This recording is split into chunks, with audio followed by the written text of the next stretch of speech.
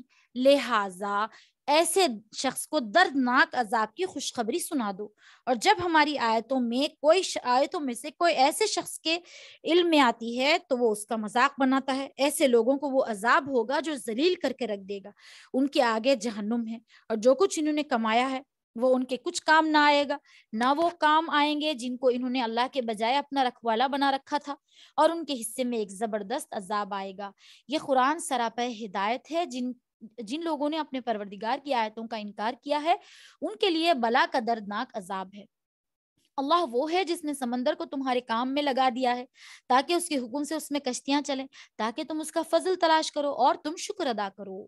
جیسا کہ پہلے کئی بار عرض کیا گیا کہ اللہ تعالیٰ کا فضل تلاش کرنا قرآن کریم کی اصطلاح میں روزی تلاش کرنے کو کہا جاتا ہے، یہاں سمندری تجارت مراد ہے۔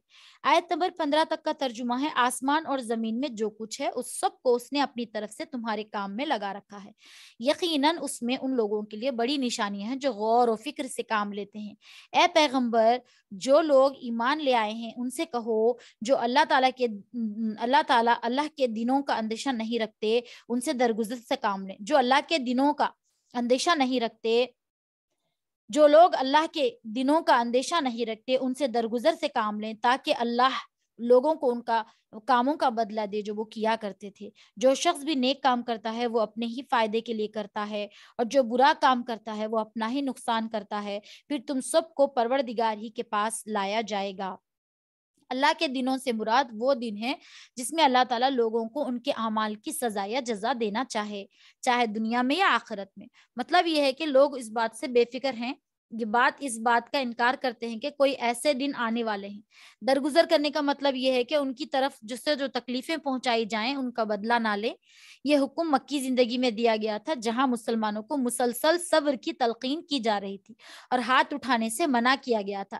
اس کا مطلب یہ بھی ہے کہ مسلمانوں سے کہا جا رہا ہے کہ کافر لوگ جو ان پر ستم ڈھا رہے ہیں تم ان کا فی الحال بدلہ نہ لو، کیونکہ اللہ تعالیٰ خود ہی اس کا بدلہ لے گا، چاہے وہ اس دنیا میں ہو یا آخرت میں۔ اور ساتھ میں یہ بھی مطلب ہے کہ جو لوگ اللہ تعالیٰ کے اس حکم کی تعمیل میں صبر سے کام لیتے ہیں اور انہیں بدلہ نہیں لیں گے، اللہ تعالیٰ ان کی اس نیکی کا بدلہ آخرت کی نعمتوں کی صورت میں ضرور دیا جائے گا، ضرور عطا فرمایا جائے گا۔ آگے آیت نمبر 19 تک کا ترجمہ ہے، ہم نے بنی اسرائیل کو کتاب اور حکمت اور نبوت عطا کی تھی اور انہیں پاکیزہ چیزوں کا رزق دیا تھا اور انہیں دنیا جہان کے لوگوں پر فوقیت بخشی تھی اور انہیں کھلے کھلے احکام دیے تھے۔ اس کے بعد ان میں جو اختلاف پیدا ہوا وہ ان کے پاس علم آ جانے کے بعد ہی ہوا، صرف اس لیے کہ ان کو ایک دوسرے سے ضد ہو گئی تھی۔ یقیناً تمہارا پروردگار ان کے درمیان قیامت کے دن ان باتوں کا فیصلہ فرما دے گا جن میں وہ اختلاف کرتے تھے۔ پھر اے پیغمبر، ہم نے تمہیں ایک دین کی ایک خاص شریعت پر رکھا، لہٰذا تم اسی کی پیروی کرو اور ان لوگوں کی خواہشات کے پیچھے نہ چلنا جو حقیقت کا علم نہیں رکھتے، وہ اللہ کے مقابلے میں تمہارا ذرا بھی کام نہیں آ سکتے۔ حقیقت یہ ہے کہ ظالم لوگ ایک دوسرے کے دوست ہیں اور اللہ متقی لوگوں کا دوست ہے۔ یعنی بنو اسرائیل کو تورات کا علم دیا گیا تھا، اس کے باوجود انہوں نے ایک دوسرے سے حسد اور ضد کی وجہ سے آپس میں پھوٹ ڈالی اور اختلافات کرنے لگے۔ آگے آیت نمبر 22 تک کا ترجمہ ہے، یہ قرآن تمام لوگوں کے لیے بصیرتوں کا مجموعہ ہے اور جو لوگ یقین کریں گے ان کے لیے منزل تک پہنچانے کا ذریعہ اور سراپا رحمت ہے۔ اور جن لوگوں نے برے کاموں کا ارتکاب کیا ہے، کیا وہ یہ سمجھے ہوئے ہیں کہ انہیں ہم ان کے لوگوں کے برابر دیں گے جو ایمان لائے ہیں اور جنہوں نے نیک عمل کیے ہیں، جس کے نتیجے میں ان کا جینا اور مرنا ایک ہی جیسا ہو جائے؟ کتنی بری بات ہے جو یہ طے کیے ہوئے ہیں۔ اللہ نے سارے آسمانوں اور زمینوں کو برحق مقصد کے لیے پیدا کیا ہے اور اسی لیے کیا ہے تاکہ ہر شخص کو اس کے کیے ہوئے کاموں کا بدلہ دیا جائے اور دیتے وقت ان پر کوئی ظلم نہ کیا جائے۔ پھر کیا تم اس سے بھی دیکھا کہ تم نے اسے بھی دیکھا جس نے اپنا خدا اپنی نفسانی خواہش کو بنا لیا ہے اور علم کے باوجود اللہ نے اسے گمراہی میں ڈال دیا ہے اور اس کے کان اور دل پر مہر لگا دی ہے اور اس کی آنکھوں پر پردہ ڈال دیا ہے۔ اللہ اکبر، اللہم احفظنا۔ یہ آخرت کی زندگی کی ضرورت بتائی جا رہی ہے کہ آخرت کی جزا و سزا ہو تو اچھے برے سب لوگ برابر ہو جائیں گے۔ جن لوگ یعنی نیک لوگوں نے دنیا میں شریعت کے احکاموں پر عمل کر کے محنت اٹھائی، مخالفین کی طرف سے تکلیفیں برداشت کی، ان کو مرنے کے بعد بھی اس قربانی کا کوئی انعام نہ ملے، ان کا مرنا جینا تو بالکل برابر ہو جائے گا۔ ظاہر ہے اللہ تعالیٰ یہ نا انصافی نہیں کر سکتے ہیں۔ چنانچہ اگلی آیت میں فرمایا جا رہا ہے کہ ہم نے کائنات اسی برحق مقصد کے لیے پیدا کی ہے، ہر ایک کو اس کے عمل کا بدلہ دیا جائے۔ یہ ترجمہ وہم لا یظلمون کے جملے کو تجزا کل نفس سے حال قرار دینے پر مبنی ہے۔ عربک گرامر ہے، یہ تھوڑا سا نقطہ بیان کیا گیا ہے تاکہ سمجھ آ جائے۔ آیت نمبر 27 تک کا ترجمہ ہے 23 سے کہ بسم اللہ الرحمن الرحیم، اب اللہ کے بعد کون ہے جو اسے راستے پر لائے؟ کیا پھر بھی تم لوگ سبق نہیں لیتے؟ اور جو لوگ یہ کہتے ہیں کہ جو کچھ زندگی ہے بس یہی ہماری دنیاوی زندگی ہے، اسی میں ہم مرتے ہیں اور جیتے ہیں، ہمیں کوئی اور نہیں، زمانہ ہی ہلاک کر دیتا ہے، حالانکہ اس بات کا کچھ بھی علم نہیں، بس وہمی اندازے لگاتے ہیں۔ اور ہماری آیتیں پوری وضاحت کے ساتھ ان کو پڑھ کر سنائی جاتی ہیں تو کہے کہ ان کی تو کوئی دلیل نہیں ہوتی کہ اگر تم سچے ہو تو ہمارے باپ داداؤں کو زندہ کر کے لے کے آؤ۔ کہہ دو کہ اللہ تعالیٰ تمہیں زندگی دیتا ہے، پھر وہ تمہیں موت دے گا، پھر تم سب قیامت کے دن جمع کرے گا، اس میں کسی قسم کا کوئی شک نہیں۔ لیکن اکثر لوگ سمجھتے نہیں۔ آسمانوں اور زمینوں کی سلطنت اللہ ہی کی ہے، اور جس دن قیامت کی گھڑی ہوگی اس دن جو لوگ باطل ہیں وہ سخت نقصان اٹھائیں گے۔ بہرحال یہاں آخرت کے مقابلے کا ہی ذکر ہے کہ مردوں کا دوبارہ زندہ ہونا مشکل بات نہیں، اللہ تعالیٰ سب کچھ کر سکتے ہیں۔ آیت نمبر 28 سے 32 تک کا ترجمہ ہے کہ اگر تم ہر گروہ کو دیکھو کہ وہ گھٹنوں کے بل گرا ہوا ہے، اور ہر گروہ کو اس کے اعمال نامے کی طرف بلایا جائے گا اور کہا جائے گا کہ آج تمہیں ان اعمال کا بدلہ دیا جائے گا جو تم کیا کرتے تھے، اور کہا جائے گا جو تم کیا کرتے تھے، اور یہ ہمارا لکھوایا ہوا دفتر ہے جو تمہارے بارے میں ٹھیک ٹھیک بول رہا ہے، اور جو کچھ تم کرتے ہو ہم اس سب کو لکھوا لیا کرتے تھے۔ چنانچہ جو لوگ ایمان لائے ہیں اور انہوں نے نیک عمل کیے ہیں ان کو تو ان کے پروردگار کا اپنی رحمت داخل کرے گا، ان کا پروردگار اپنی رحمت سے داخل کرے گا، یہی کھلی ہوئی کامیابی ہے۔ رہے وہ لوگ جنہوں نے اپنا کفر اپنا لیا تھا، ان سے کہا جائے گا بھلا تمہارے سامنے میری آیتیں نہیں پڑھی جاتی، پھر بھی تم تکبر سے کام لیتے ہو، مجرم بنے رہے ہو۔ جب تم سے کہا جاتا ہے کہ اللہ کا وعدہ سچا ہے اور قیامت وہ حقیقت ہے جس میں کوئی بھی شک نہیں، تو تم یہ کہتے ہو کہ ہم نہیں جانتے کہ قیامت کیا ہوتی ہے، اس کے بارے میں ہم جو کچھ خیال کرتے ہیں بس ایک گمان سا ہوتا ہے اور ہمیں بالکل یقین نہیں۔ مشکل یہ ہے کہ وہ ایک مرتبہ تمہاری روح قبض کر کے دوبارہ پیدا کر دے، جب اس ساری کائنات کی بادشاہی اسی کے قبضے میں ہے۔ قیامت کے مختلف مراحل میں ایک مرحلہ ایسا بھی آئے گا کہ وہاں کے ہولناک مناظر دیکھ کر لوگ بے ساختہ گھٹنوں کے بل گر جائیں گے یا بیٹھ جائیں گے۔ اب یہاں آیت نمبر 33 سے 37 تک کا ترجمہ ہے۔ اس موقع پر انہوں نے جو اعمال کیے ان کی برائیاں کھل کر ان کے سامنے آ جائیں گی، جس چیز کا وہ مذاق اڑاتے تھے وہی ان کو آ گھیرے گی، اور ان سے کہا جائے گا آج ہم تمہیں اسی طرح بھلا دیں گے جیسے تم نے یہ بات بھلا ڈالی تھی کہ ہم تمہیں اپنے اس دن کا سامنا کرنا ہوگا، تمہارا ٹھکانہ آگ ہے اور تمہیں کسی قسم کے مددگار میسر نہیں آئیں گے۔ یہ سب اسی لیے کہ تم نے اللہ کی آیتوں کو مذاق بنایا تھا اور دنیاوی زندگی نے تمہیں دھوکے میں ڈال دیا تھا۔ چنانچہ آج ایسے لوگوں کو نہ وہاں سے نکالا جائے گا نہ ان سے معافی مانگنے کو کہا جائے گا۔ غرض تمام تعریف اللہ کی ہے جو سارے جہانوں کا پروردگار ہے، مالک بھی ہے اور تمام جہانوں کا بھی مالک ہے، اور تمام تر بڑائی اسی کو حاصل ہے، آسمانوں میں بھی اور زمینوں میں بھی، اور وہی ہے جس کا اقتدار بھی کامل ہے اور حکمت بھی کامل ہے۔ یعنی دوزخ کے جس عذاب کا یہ کافر لوگ مذاق اڑایا کرتے تھے وہی عذاب ان کو آ گھیرے گا۔ توبہ کرنے اور معافی مانگنے اور دوبارہ انسان کے لیے ساری زندگی توبہ اور معافی مانگنے کا دروازہ انسان کے لیے ساری زندگی کھلا ہے، لیکن مرنے کے بعد اور آخرت میں پہنچنے کے بعد یہ دروازہ بند ہو جاتا ہے اور وہاں معافی مانگنے کا کوئی فائدہ نہیں ہوتا۔ اسی لیے وہاں کسی سے یہ کہا نہیں جائے گا کہ معافی مانگ لو، اعاذنا اللہ من ذالک۔ اللہ تبارک و تعالی ہم تمام کو معاف فرما دے۔ انشاءاللہ اگلی جو سورت ہے سورۃ الاحقاف، کل اس کی تلاوت ہوگی۔ آئیے چھوٹے سے دعا کر لیتے ہیں. اللہم صلی علی سیدنا محمد وعلی آل محمد وبارک وسلم.